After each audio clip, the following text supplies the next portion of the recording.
തമിഴ്നാട്ടിൽ നിന്നും കുടിയേറി ഇടുക്കി ജില്ലയിലേക്ക് കടന്നു വന്ന മലപ്പുലിയർ വിഭാഗത്തിൻ്റെ ഗോത്ര നൃത്തരൂപമാണ് മലപ്പുലയാട്ടം. ദേവതകളായ മാരിയമ്മൻ, കാളിയമ്മൻ, മീനാക്ഷി തുടങ്ങിയ ദേവതകളെ ആരാധിക്കുന്ന നൃത്തകലാരൂപം ഇന്ന് 63ാമത് കേരള സ്കൂൾ കലോത്സവത്തിൽ 15ാമത്തെ വേദിയിൽ മനോഹരമായി അവതരിപ്പിച്ചതിന് ശേഷം കടന്നു വന്നിരിക്കുന്നത് കുമ്പമ്പാറ ഫാത്തിമ മാത ഗേൾസ് ഹയർ സെക്കൻഡറി സ്കൂളിലെ വിദ്യാർത്ഥിനികളാണ്. നമുക്ക് അവരോട് തന്നെ ചോദിക്കാം, എങ്ങനെ ഉണ്ടായിരുന്നു? വളരെ തകർപ്പൻ പെർഫോമൻസ് ആയിരുന്നു കാഴ്ചവെച്ചത്. എല്ലാവരും മടുത്തു എന്ന് തന്നെ ആയിരുന്നു. എങ്ങനെ ഉണ്ടായിരുന്നു? നല്ലായിരുന്നു. എല്ലാവരും ഒന്ന് പരിചയപ്പെടുത്താം. നീതു, ഗ്രീന, ആൽബിന, ആദ്യ, അഞ്ജന, സാഫിന, ബിബിന, സാന്ദ്ര, ശ്രേയമോൾ, ദിൽഷ, ജിസ.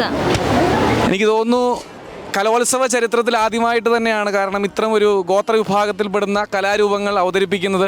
അതിലേറ്റവും മനോഹരം മലപ്പുലയാട്ടം തന്നെയാണ്. കാരണം ആ ഒരു നൃത്ത കലാരൂപം അത്രത്തോളം വേഗതയും ചടുലതയും നിറഞ്ഞ അതിൻ്റേതായ ഒരു സ്പിരിറ്റിൽ കളിക്കുന്ന ഒരു നൃത്തരൂപം തന്നെയാണ്. അതുകൊണ്ട് വളരെ മനോഹരമായി നൃത്തരൂപം കാഴ്ചവെച്ച കുമ്പമ്പാറ സ്കൂളിന് എങ്ങനെ ഉണ്ടായിരുന്നു? നിങ്ങൾ ഇതുവരെ കണ്ടിട്ടില്ലല്ലോ, ആദ്യമായിട്ടാണ് നമ്മൾ സ്റ്റേജിലേക്ക് വരുന്നത് അല്ലേ?